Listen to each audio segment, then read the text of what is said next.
Good afternoon সবাইকে। আবারও the Times of Liza চ্যানেলে সবাইকে স্বাগত জানাই। আজ আবারও নতুন একটি ভ্লগ নিয়ে চলে এলাম তোমাদের সাথে। এখন দুপুর ওই 12:30টার মতো বাজে। আমি এসেছিলাম ব্যালকনিতে এই ব্ল্যাঙ্কেটটাকে একটুখানি উল্টে দেওয়ার জন্য। আসলে মাঝে মাঝে আমি ব্ল্যাঙ্কেটটাকে রোদে দিয়ে থাকি, তোমাদেরকে বলেছি যে আমি কেন ব্ল্যাঙ্কেটটাকে রোদে দিয়ে থাকি। তাও একবার বলে দিচ্ছি, আমি ব্ল্যাঙ্কেট সবসময় রোদে দিয়ে থাকি এই কারণে, এতে কি হয় না যে রোগ জীবাণুগুলো থাকে এর মধ্যে সেগুলো কিন্তু ভালোভাবে কিন্তু রোদে দিলে মারা যায়। আর আজ হচ্ছে কিন্তু মহাশিবরাত্রি। সবাইকে মহাশিবরাত্রির অনেক শুভেচ্ছা। আর এই শুভেচ্ছা জানিয়ে আজকের এই ব্লগটা এখন থেকেই শুরু করে দিচ্ছি। আচ্ছা, তোমাদের মধ্যে কে কে শিবরাত্রি করছো বা উপোস করেছো শিবরাত্রির, আমাকে কিন্তু জানিও। আর আমিও কিন্তু আজকে শিবরাত্রির উপবাস করছি এবং পুজোও করব। তো সেই কারণে কিন্তু আজকে এই সময়টা পুরোপুরি ফাঁকা, যেহেতু খাওয়া দাওয়া কিছুই নেই। তো সেই জন্য ঠিক করেছি আজ একটুখানি স্কিন কেয়ার করব। তো ওই খাওয়া দাওয়া করতে করতে না আমার মোটামুটি 1 ঘন্টা টাইম লেগে যায়। তো সেই কারণে এই সময়টা যেরকম ফাঁকা রয়েছি, তো ভাবলাম স্কিন কেয়ার করি আর তোমাদের সাথে এটাকে একটু শেয়ার করে দিই। তো দেখো, প্রথমে স্কিনটাকে আমি কিন্তু ক্লিন করে নিচ্ছি। আসলে আমার স্কিনের মধ্যে একটুখানি সানস্ক্রিন লাগানো ছিল, তো সেই জন্য ভাবলাম আগে ক্লিন করে নিই। আর আগের দিন তোমাদেরকে আমি বলেছিলাম যে আমার স্কিনের মধ্যে একটুখানি রেড রেড হয়েছে, আর সাথে কিন্তু গালের একটু সাইডে কিন্তু হোয়াইটের মতো কিছু পড়ে গেছে, যেটা দেখে মনে হচ্ছে না ছুলি, কিন্তু ছুলি নয় এটা। আমি এর আগে ডক্টর দেখিয়েছিলাম। তো এটা আমার মাঝে মাঝেই হয় শীতকালের এই রকম সময়টায়। তো শীতকাল শেষ হয়ে যাওয়ার পরটা আমার কিন্তু এরকম একটা স্কিনের প্রবলেম দেখা যায়। তো সেটাই এখন তোমাদেরকে আমি দেখাচ্ছি। আর আমি এই সময় কি স্কিন কেয়ার করে থাকি তোমাদেরকে একটুখানি আমি দেখিয়ে দিই। এই যে স্কিন কেয়ারটা বলবো না, এই স্কিন কেয়ারটা আমার মনে হয় যদি কখনও বাড়িতে কোনো পার্টি থাকে বা বাড়িতে যদি কোনো রকম কোনো স্পেশাল কিছু থাকে, যেরকম আজকে আমার অনেক দিন ধরেই মনে হচ্ছিলো যে স্কিনের জন্য কিছু একটা করা দরকার, তো একটা ইনস্ট্যান্ট গ্লো প্রয়োজন। তো সেই জন্য না তখন আমার মনে হয় যে আমি এই স্কিন কেয়ারটা করি। তো এর মধ্যে রয়েছে কিন্তু চাওয়ালের আটা। চাওয়ালের আটা বলতে চালের যে গুঁড়োটা হয় সেটা, আর ভিটামিন ই ক্যাপসুল, আর অ্যালোভেরা জেল। তো এই তিনটে দিয়ে না আমি ভালো করে স্কিনটাকে একটুখানি রাব করে করে না পুরো স্কিনের মধ্যে লাগিয়ে নিই। আর মোটামুটি আমি এই প্যাকটাকে 20 থেকে 30 মিনিটের মতো রাখি। তো এতে কি হয় না, একটা আলাদা রকম স্কিনের মধ্যে গ্লো চলে আসে। আমি তোমাদেরকে দেখিয়ে দেবো স্নান করে নেওয়ার পর। আসলে এটা আমি যখনই করি তখন কিন্তু স্নান করার আগেই করি, কেন কি ধুতে অনেকক্ষণ টাইম লাগে। এটা যেহেতু স্কিনের মধ্যে খুব ভালোভাবে বসে যায়, আর তোমরা যদি ভালো করে ধুয়ে নিতে পারো স্কিনটাকে তাহলে কোনো রকম অসুবিধা নেই। যদি তুমি মনে করো যে না ভালো করে ধুতে পারছি না, তখন কিন্তু স্নানের আগেই আমার মনে হয় এই প্যাকটা লাগানো উচিত আমার মতো করে। আর কয়েকদিন আগেই আমাদের অ্যানিভার্সারি পেরিয়ে গেছে, তো তারপর না স্কিনটা অনেকটা আমার ডাল ফিল হচ্ছিল। আর আমি যেহেতু কোনোরকমভাবে স্কিনের মধ্যে ফেসিয়াল বা আদার্স যে জিনিসগুলো থাকে যেগুলোর আমি নামও জানি না, তো সেগুলো যেহেতু আমি করি না, তো সেই কারণে কিন্তু আমার না খুব একটা আইডিয়া নেই। তবে ঘরোয়া জিনিস সম্পর্কে কিন্তু আমার অনেক কিছু আইডিয়া রয়েছে। যেরকম আমি এখন যে প্যাকটা এখন তোমাদেরকে ইউজ করে দেখাচ্ছি, তো সেরকম জিনিস সম্পর্কে আমার কিন্তু একটু হলেও আইডিয়া রয়েছে স্কিনের ওপর কী দিলে সবথেকে বেশি ভালো হয় বা কখন কোন জিনিসটা ইউজ করা উচিত। তো সেটা একটু আইডিয়া রয়েছে, তো সেই জন্য তোমাদেরকে সেগুলোই শেয়ার করি। আর পার্লার জাতীয় যে জিনিসগুলি হয় সেগুলো সম্পর্কে আমার আইডিয়া নেই। আর আমার এইসব এখন ইউজ করতে করতে না আমার কাশি ফাঁসি সব চলে আসছে। তো মাঝে মাঝে আমার এই প্রবলেম এখন হচ্ছে, কেন কি এখানে আসার পরই না আমার দেখছি এইসব জিনিসগুলো বেশি হচ্ছে, এর আগে কখনো এরকম হয়নি। তো যাই হোক, হতে পারে কিছু অসুবিধা হয়তো হচ্ছে যেটা আমি নিজেও বুঝতে পারছি না। পুরোপুরি দেখো আমি স্কিনের মধ্যে লাগিয়ে নিয়েছি। আর এটাকে আমি স্নান করতে চলে যাব যখন, তো বিভিন্ন কাজগুলো করতে করতে আমার কিন্তু মোটামুটি আধা ঘন্টা হয়েই যাবে। তারপর স্নান টান করে তোমাদেরকে আমি এসে দেখাবো। আর আমি দেখো যে হাতের মধ্যে যে ওয়াইপটা আমি ইউজ করেছিলাম, তো সেই ওয়াইপটার মধ্যে না একটুখানি ভেজা ভেজা ছিল। তো ভাবলাম এইটাকে একটু ক্লিন করে নিই। আমি কোনো কিছুই না ওয়েস্ট করতে ভালোবাসি না। তো দেখো, সেটা তোমরা কিন্তু নিজেরাই বুঝতে পারবে যে আমি কোনো কিছুই ওয়েস্ট করি না। তোমাদের মধ্যে অনেকেই আমাকে জানিয়েছিলে যে আমার ড্রেসিং টেবিলটার একটা ভিডিও দিতে। সত্যি বলতে না আমি অনেকবারই ভাবছি যে দেবো করে, তো তখন আমি ভুলে যাচ্ছি, হয়তো সেই ব্লগটা দিতে পারছি না। বা কখনো হয়তো আমি চেষ্টা করব যে হ্যাঁ এখন দেবো, তখন দেখছি যে ড্রেসিং টেবিলটাই গোছানো নেই। তবে আমি অবশ্যই চেষ্টা করব ড্রেসিং টেবিলের একটা ভিডিও বানানোর জন্য, স্পেশালি একটা আলাদা করে ভিডিও।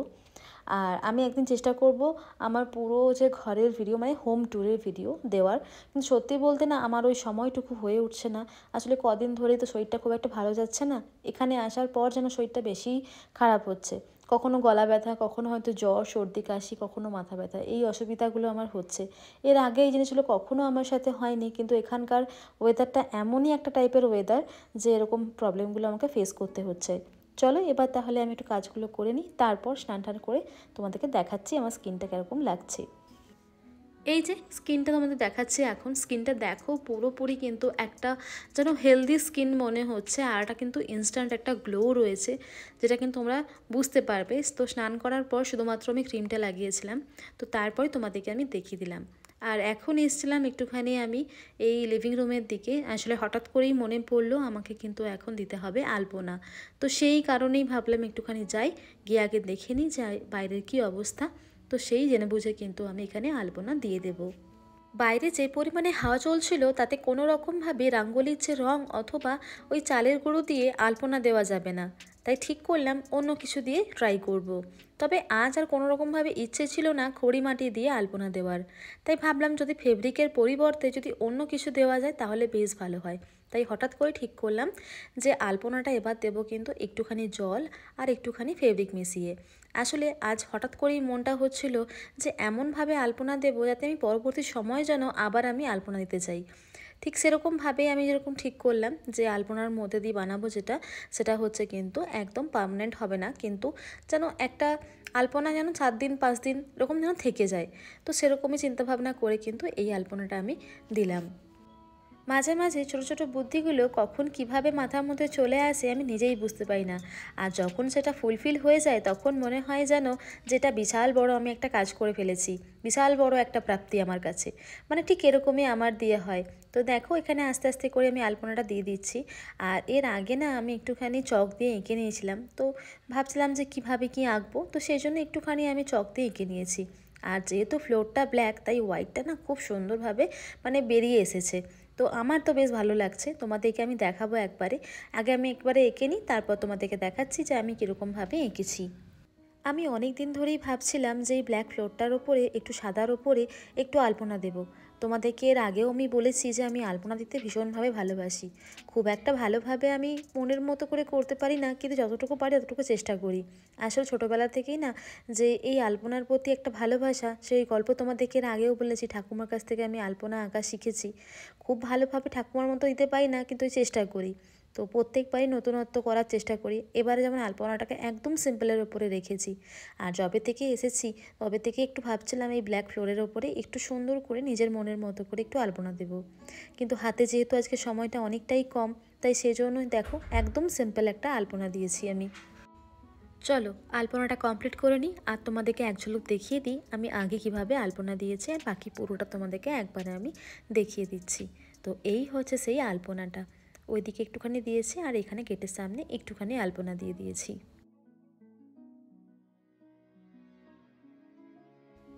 এই যে এখন আমি রেডি হয়ে বসেছি আলতা পরবো করে।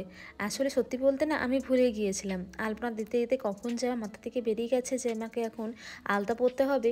দেখো সেটাই এখন ভুলে গেছি আমি, তো জন্য এখন রেডি হয়ে শাড়িটাকে ভালোভাবে গুঁজে গাঁজে একদম সুন্দর করে আলতা আমি পরে নিচ্ছি।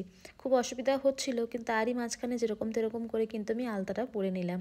আর ওদিক থেকে মাকে বলেছি যে মা তুমি ঠাকুরের সাথটা করো, আর বেশি কোনো রকমভাবে লেট করব না। তো মা যেহেতু ঘরে পুজো করবে, আর আমি এখন হচ্ছে যাব মন্দিরে পুজো করাতে। তো আমি অভিষেককে বলেছি তাড়াতাড়ি করে রেডি হও তুমিও, তো এবার একসাথেই বেরোবো মন্দিরে। জানো তো এখানেতে আমরা প্রথমবার এসেছি এবং এই দিকটাতে খুব একটা বেশি আমাদের ঘোরাফেরাও করা হয়নি, তাই সবাইকে জিজ্ঞাসা করছিলাম যে এখানে মন্দির কোথায় আছে বা এখানে শিবলিঙ্গ আছে কি না।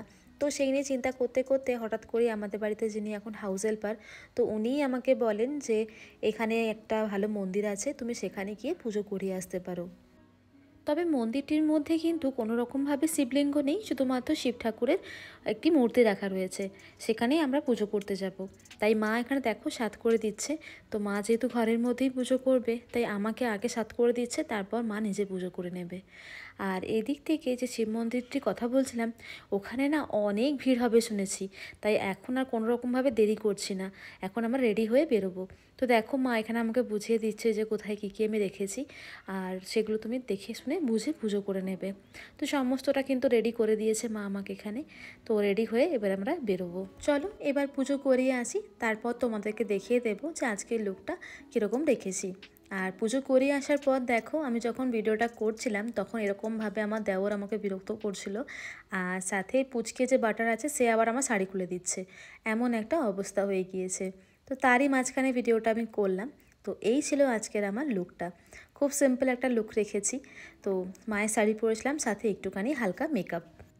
আরও একটি বিষয় যেটা বলে রাখা ভালো মনে হয়, আমি কোনো রকমভাবেই ঠাকুরের কোনো ভিডিও নিইনি, বা আমি কিভাবে পুজো করছি বা এসব কিছু কোনো রকমভাবে ব্লগ করিনি। আসলে তোমাদেরকে বললাম যে ওখানে অনেক ভিড় ছিল। তাছাড়া আমি মনে করি পুজো একটা ভক্তির ওপর দিয়ে হয়, তো সেই ভক্তিটুকু আমি নষ্ট করতে চাই না। তো সেই জন্য কোনো রকমভাবেই আমি ব্লগ করিনি, মানে ওইটুকুখানি অংশ, বাকিটা তোমাদের সাথে শেয়ার করলাম। এই যে চলে এসেছি আমি আমার নিজের পোশাকে, এবার আমি খাওয়া দাওয়া করে নেব। আর আজকের এই ব্লগ এখানেই শেষ করছি, দেখা হবে নেক্সট ব্লগে। ততক্ষণের জন্য ভালো থেকো এবং সুস্থ থেকো। আর আজকের এই মহাশিবরাত্রির ব্লগ তোমাদের কীরকম লাগলো সেটা কিন্তু জানাতে একদম ভুলবে না। তো চলো আজকের জন্য টাটা।